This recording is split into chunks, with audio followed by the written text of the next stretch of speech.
यो चक्कु लिएर आउनु भएको त रिसाएर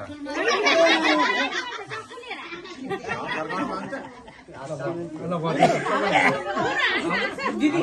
सिकाइदिन त्यो झरेको कपाल टिप्नु त आफ्नो टिप्नु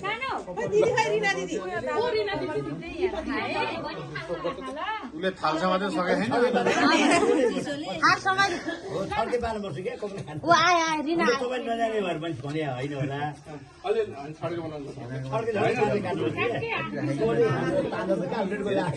पर्दैन भन्नु न